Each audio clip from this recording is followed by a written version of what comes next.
1, 2, 3, 4, 5. Selamat pagi anak-anak.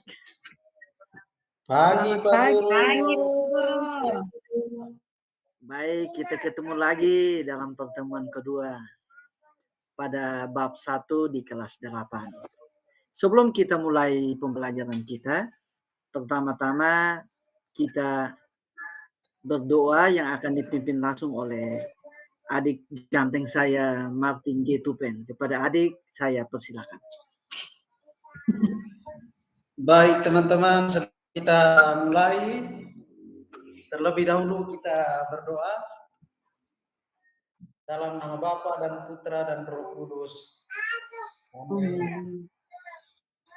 Ya Tuhan Allah Bapa, Allah Putra, Allah Roh Kudus, puji dan syukur kami haturkan kehadirat-Mu atas kasih dan penyelenggaraanmu sehingga pagi hari ini kami dipertemukan di tempat ini untuk belajar bersama Bapak Guru kami. Mohon kiranya Engkau menyertai kami sepanjang pelajaran ini, sehingga apa yang diberikan oleh Bapak Guru kami dapat kami terapkan dalam praktik kehidupan kami setiap hari. Nama-Mu kami puji selalu ya Tuhan, kini dan sepanjang segala masa. Amin. Dalam nama Bapa dan Putra dan Roh Kudus. Terima kasih Martin atas doanya. Terlebih doa untuk Bapak Guru. Baik.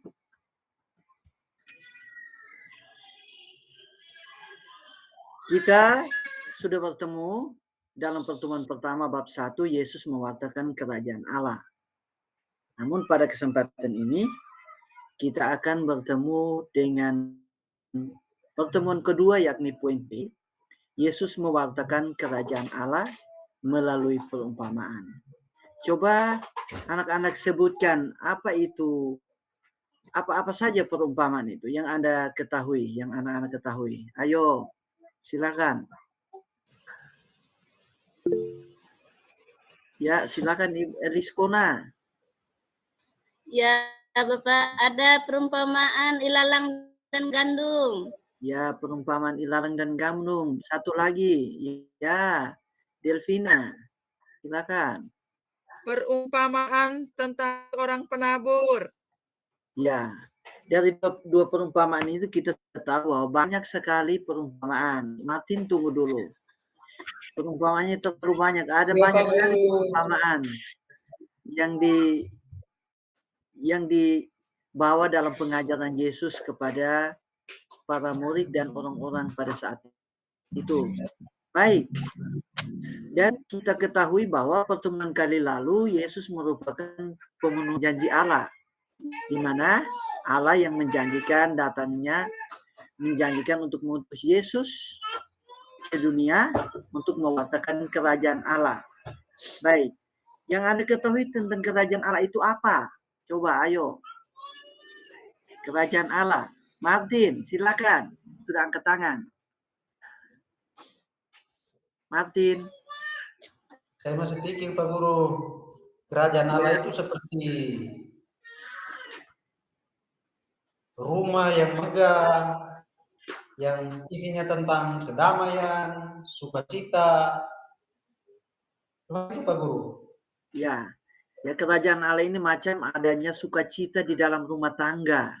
Rumah di mana kita tinggal adanya sukacita, adanya cinta antara sesama anggota keluarga, itu bisa dikatakan atau itu dikatakan sebagai kerajaan Allah. Baik. Kita lanjut. Jadi tujuan dari pembelajaran kita pada pagi hari ini adalah peserta didik dapat memahami karya Yesus dalam mewartakan kerajaan Allah melalui perumpamaan sehingga dapat ikut ambil bagian dalam karya pewartaan dalam kehidupan sehari-hari. Artinya, melalui pembelajaran ini, peserta didik dapat memahami karya Yesus melalui perumpamaan. Pewartaan Yesus mengenai kerajaan Allah itu melalui perumpamaan. Baik, pada kesempatan ini saya mau membacakan satu cerita pendek mengenai kerajaan Allah. Di mana cerita ini percakapan antara Fabian, Antonius, dan Andreas. Pada suatu ketika, Fabian yang sering berdiskusi dengan teman-temannya, Antonius dan Andreas. Dalam sebuah kesempatan, mereka bertiga berdiskusi untuk menyelesaikan tugas pelajaran agama Katolik. Antonius berkata kepada kakakku, Fabian, coba kamu cari di internet tentang makna kerajaan Allah pada bangsa Yahudi. Ayolah kita cari sama-sama. Siapa tahu nanti kita dapat saling melengkapi. Kemudian mereka mencari. Oke deh, Antonius dan Andreas, mereka bertiga pun bersama-sama mencoba mencari di internet. Kata Fabian tiba-tiba berteriak, nih, aku menemukan satu artikel. Di sini dikatakan bahwa sebagian orang Yahudi memandang bahwa kerajaan Allah itu akan terwujud apabila Allah tampil sebagai tokoh politik yang dengan gagah berani membawa bangsa Israel dari penjajahan bangsa Romawi. Betul itu, sahut Antonius. Di sini juga dikatakan bahwa pernyataan itu merupakan pandangan kerajaan Allah secara politis. Lanjut Antonius. Nah, tulis tuh Anton, jangan sampai lupa. Sahut Andreas ketika Anton sedang menulis jawaban itu. Tiba-tiba Andreas berteriak, ini ada lagi. Saya bacakan ya. Kerajaan Allah akan terwujud jika Allah mewujudkan kuasanya dengan mengguncangkan kekuatan-kekuatan langit dan bumi. Pada saat itulah Allah akan membangkitkan suatu dunia baru. Kata Andreas selanjutnya. Nah, di sini dikatakan pandangan itu bersumber dari paham apokaliptik. Apa itu apokaliptik? Lanjut Andreas.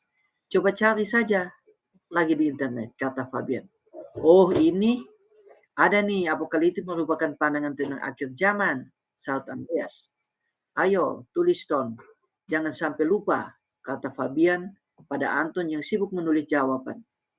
Bereslah, sahut Anton. Berarti ada dua jawaban.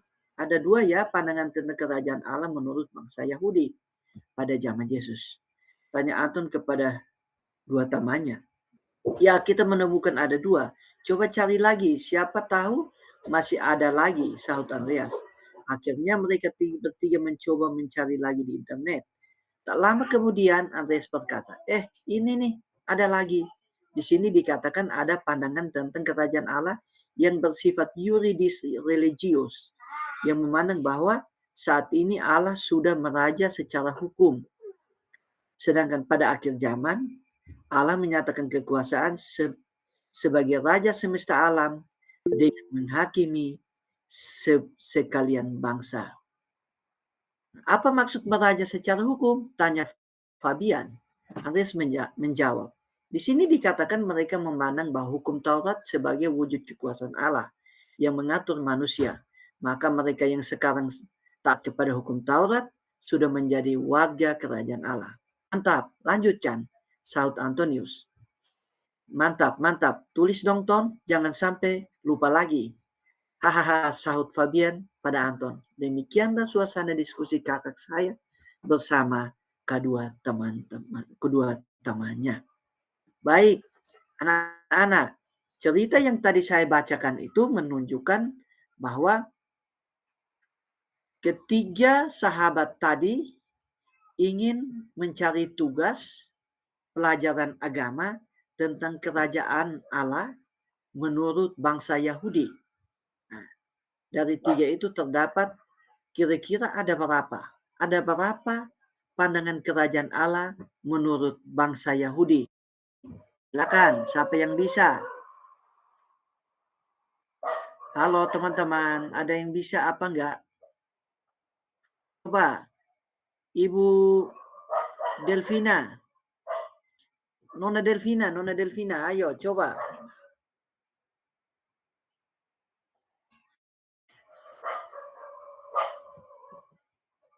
Halo, siapa yang bisa?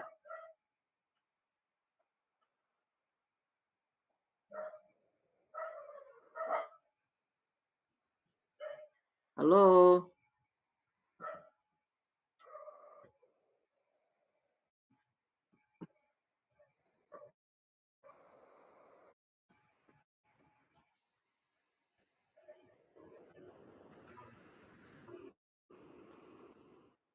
Coba Dedi, silakan. menjawab pertanyaannya.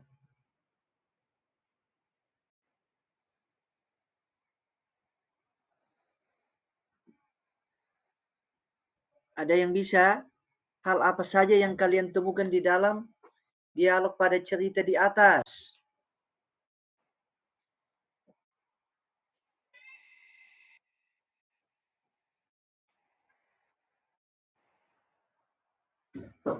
Ya, terima kasih. Firdi, anak pintar. Siapa lagi? Diskona, ayo, coba. Ya, Pak. Mereka ingin mencari tahu tentang kerajaan Allah itu seperti apa Ya, terima melalui kasih. internet atau media sosial tadi. Siap. Terima kasih, Liskona. Nah. Coba Getrudiana Niis. Coba jawab pertanyaannya. Apa yang mereka lakukan pada percakapan tadi?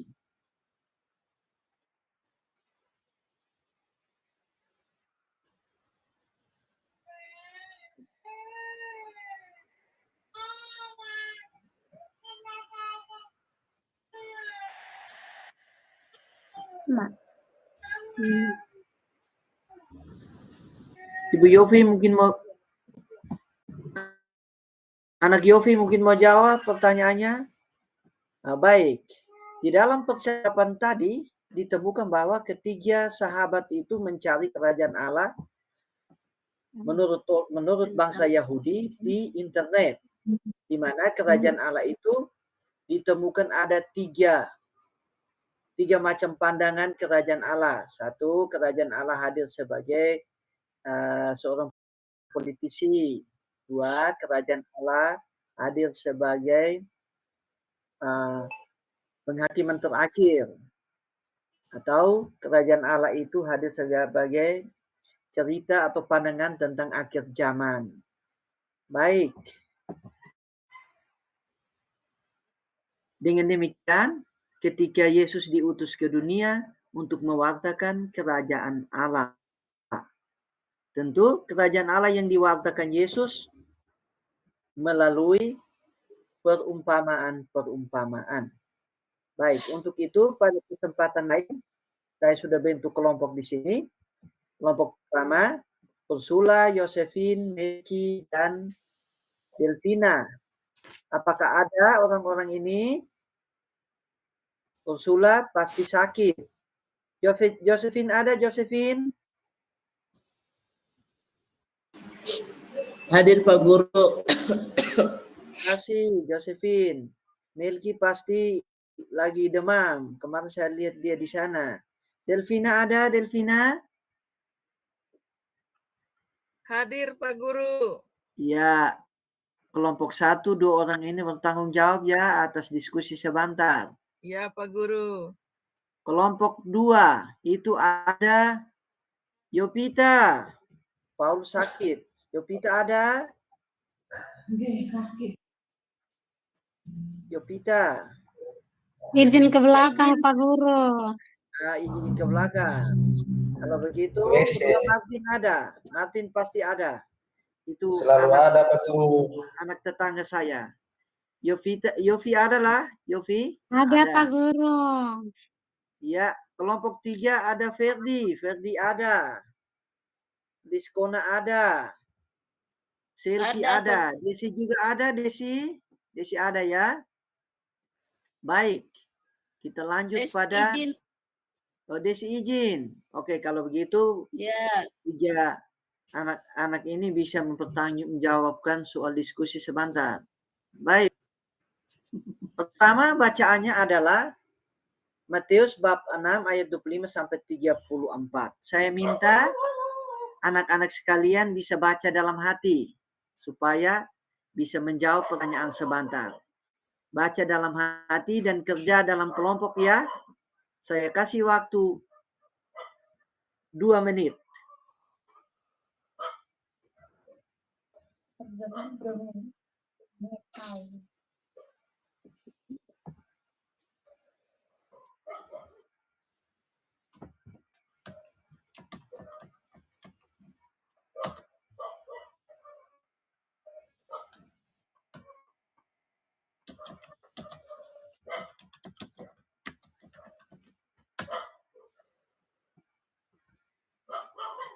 Baca ya, tidak boleh manggila.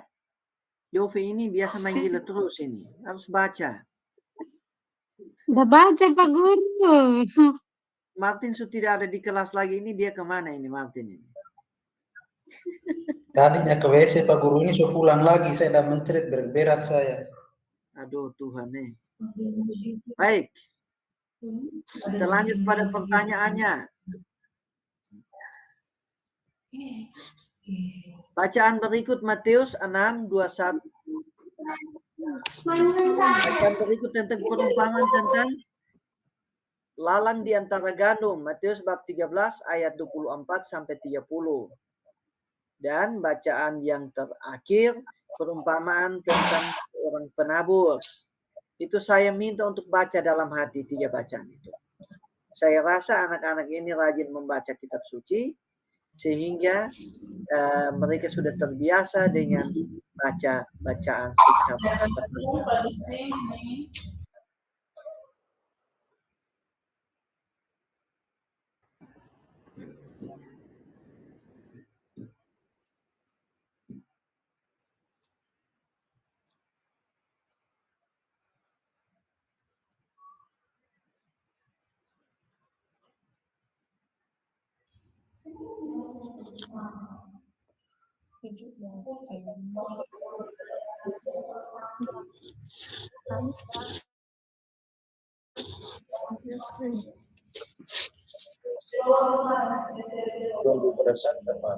Bisa tuh.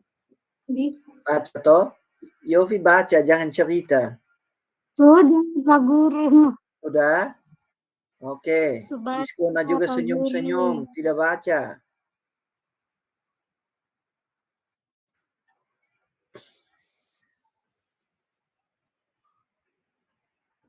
Baik.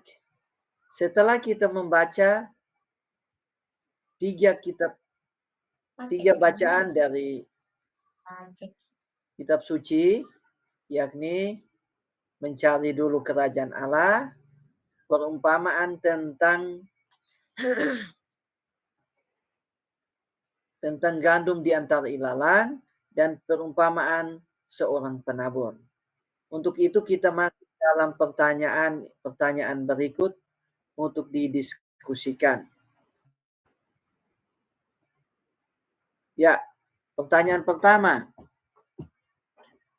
Dalam kutipan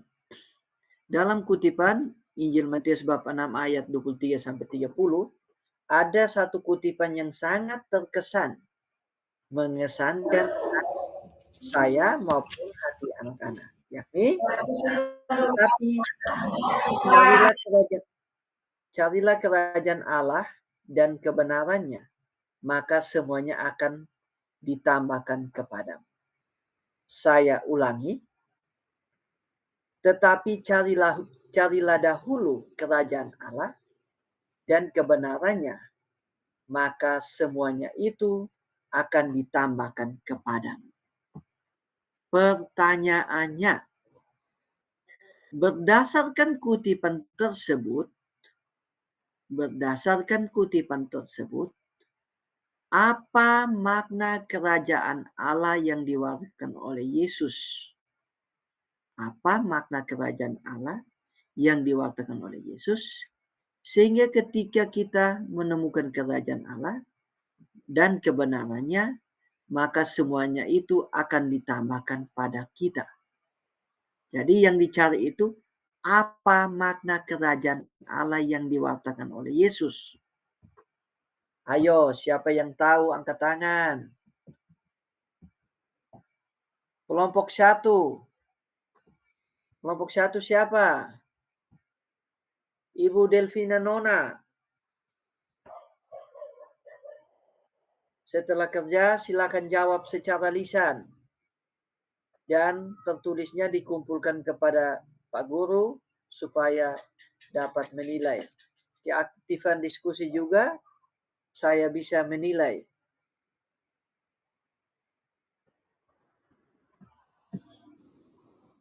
Ayo silakan, siapa? Siapa yang bisa? Ayo.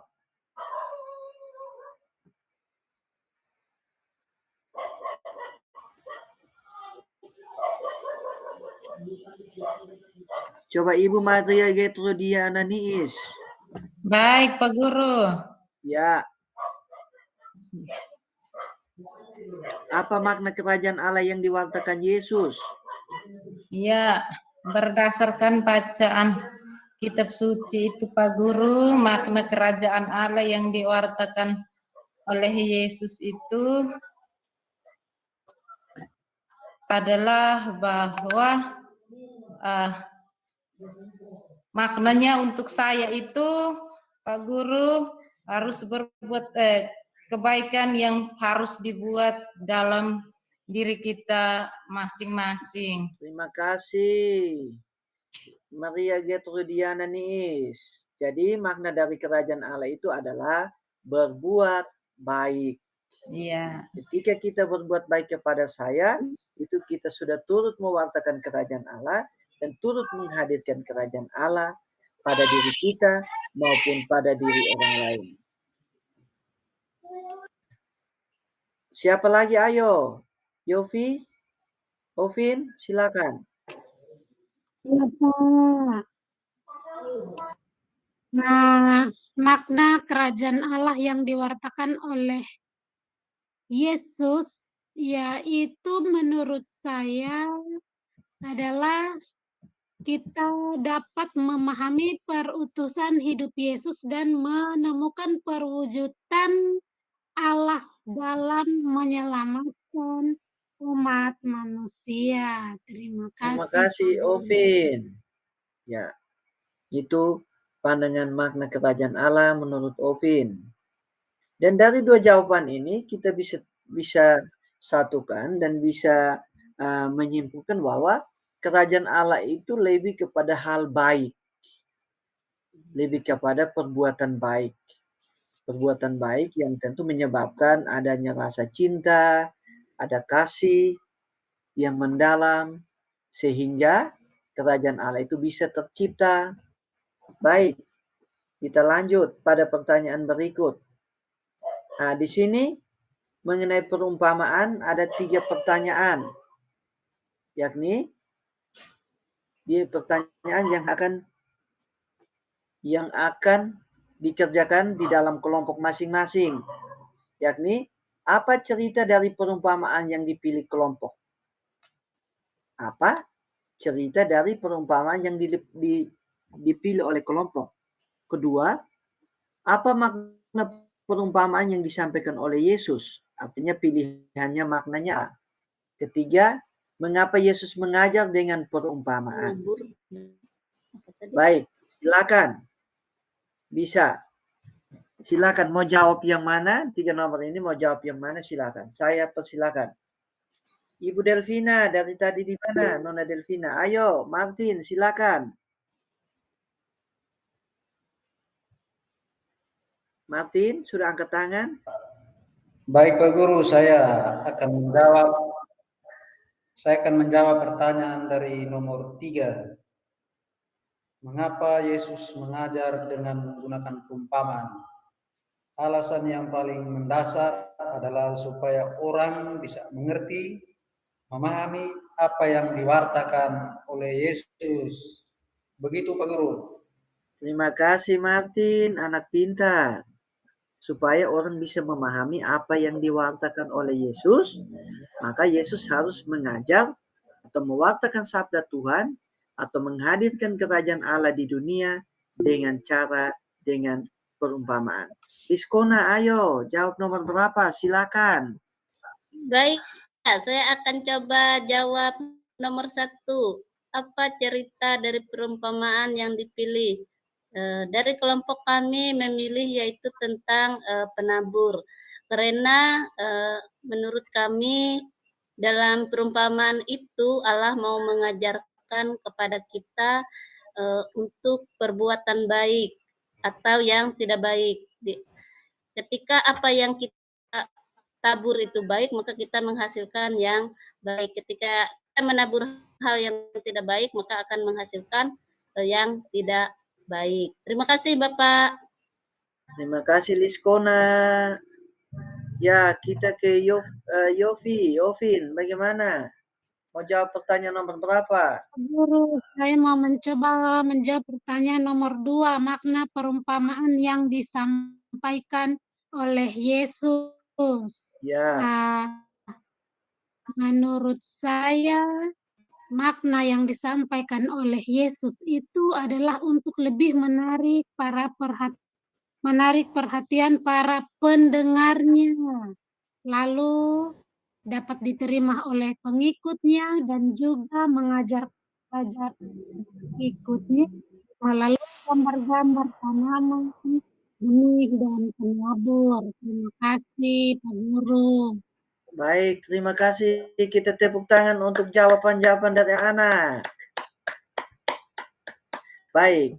Dari jawaban dari beberapa jawaban yang sudah disampaikan, itu kita sudah memahami ketika perumpamaan itu dihadirkan oleh Yesus, berarti perumpamaan itu menghadirkan perbuatan-perbuatan baik, di mana makna dari perumpamaan itu adalah untuk menarik perhatian para pendengar supaya bisa mengikuti Yesus. Dan mengapa harus mengajar pakai perumpamaan? Perumpamaan itu dihadirkan agar para pendengar bisa mendengar. Baik.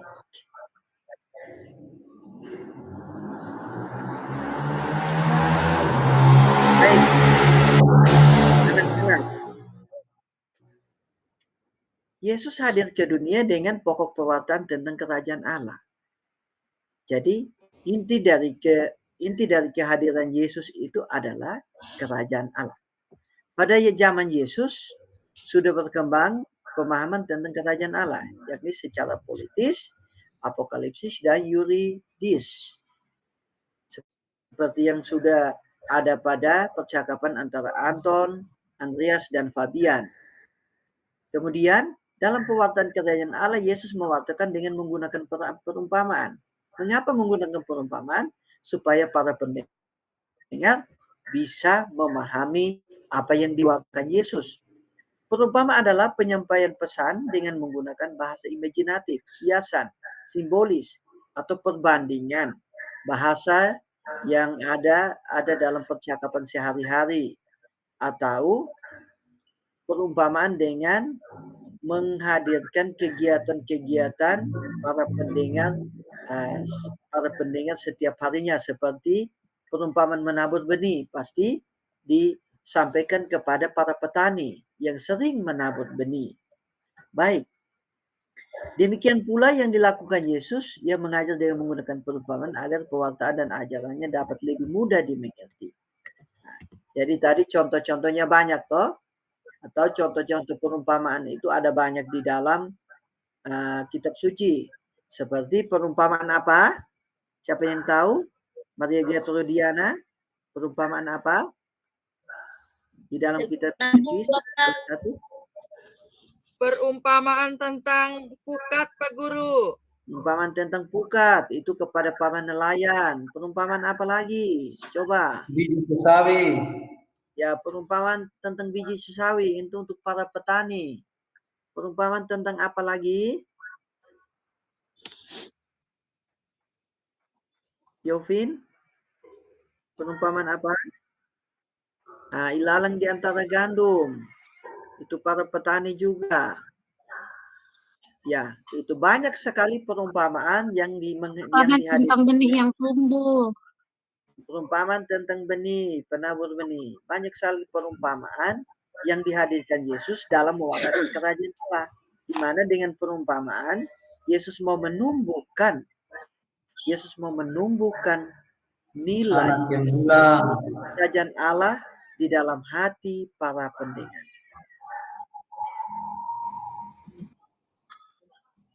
Baik anak-anak, sepertinya sudah sampai pada penghujung akhir dari pelajaran kita. Di mana anak-anak yang terkasih, hari ini Yesus mengajarkan pada kita dengan menggunakan perumpamaan. Tentu kita sudah tahu dengan perumpamaan itu dilakukan oleh Yesus atau digunakan oleh Yesus untuk mengajar agar dapat dipahami mudah dan gampang dipahami oleh para pendengar. Kemudian Banyak perumpamaan yang telah Yesus sampaikan. Ada banyak seperti yang tadi anak-anak sebutkan tadi toh. Nah, apakah kita mampu menangkap pesan di balik perumpamaan itu? Pesannya apa? Pesan dari balik perumpamaan itu yang kita tangkap apa? Yang kita pahami apa? Contoh, perumpamaan tentang penabur, di mana penabur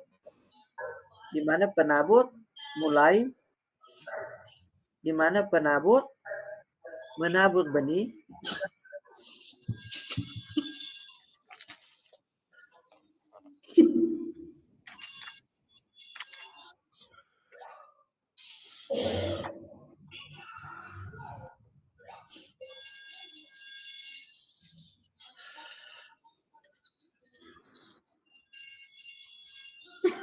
Istirahat Pak Guru.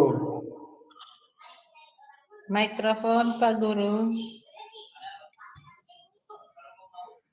Maaf, ada gangguan sedikit. Baik, kita lanjut ya. Apakah kita mampu menangkap pesan di balik perumpamaan? Sanggupkah kita melaksanakan pesan di balik perumpamaan? Artinya apa yang kita dapat dari Yesus wartakan itu, kita laksanakan di dalam kehidupan kita. Mampukah kita meneladani Yesus? Ketika kita mengikuti ajaran Yesus, tentu yang harus kita ikuti adalah apa yang dibuat Yesus. Apa yang menjadi teladan Yesus. Apa yang Yesus perbuat, itulah yang kita harus lakukan. Di mana Yesus mewartakan kerajaan Allah melalui kata-kata dan ucapannya, kerajaan Allah dengan melalui apa yang dilakukan oleh Yesus. Mampukah kita membuat orang lain bersukacita, bergembira dengan ucapan kita?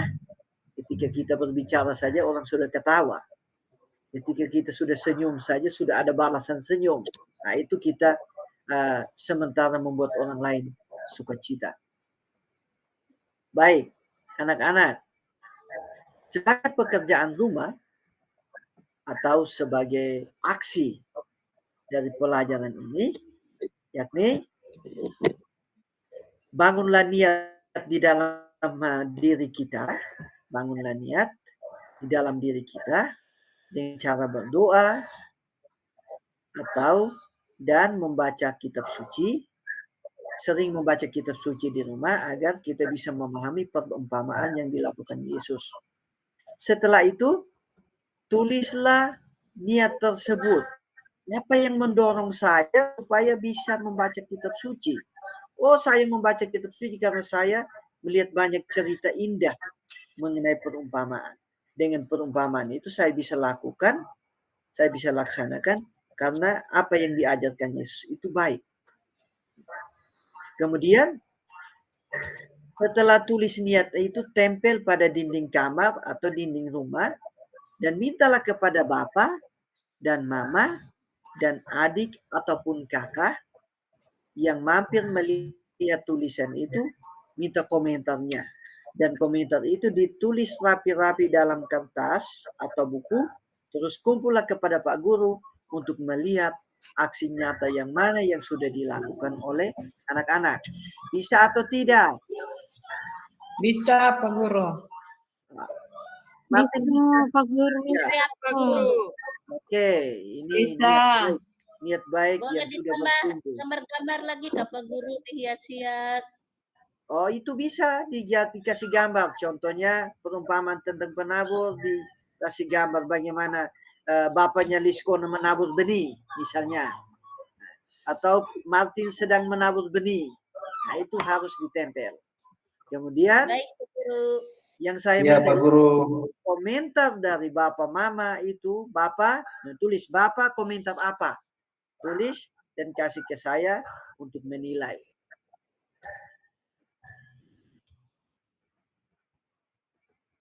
Baik, pelajaran kita cukup sampai di sini.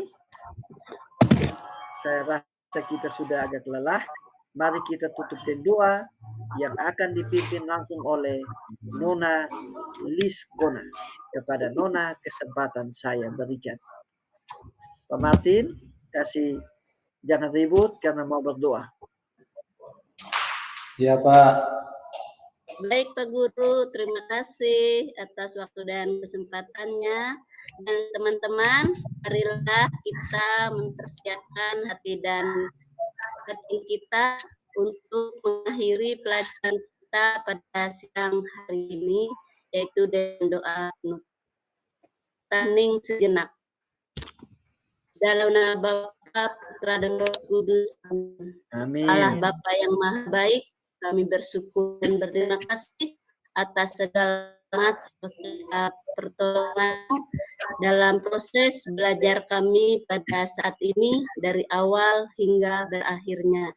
Semoga apa yang disampaikan oleh Pak Guru tadi mampu kami lakukan dalam kehidupan kami hari demi hari untuk menunjukkan bahwa kami sungguh-sungguh anak Allah yang setia dan mendengarkan apa yang Engkau ajarkan kepada kami. Ya Tuhan, semua doa serta kegiatan kami selanjutnya kami serahkan ke dalam tangan Anak-Mu Yesus Kristus Tuhan kami yang hidup dan berkuasa kini dan sepanjang segala masa. Amin. Dalam nama Bapa, Putra, dan Roh Kudus. Amin. Amin. Terima kasih Nona Diskona. Ini Ya Pak dua Guru, saja selamat dua siang. saja sudah begini, ini nilai pasti lebih ini. Selamat malam semua.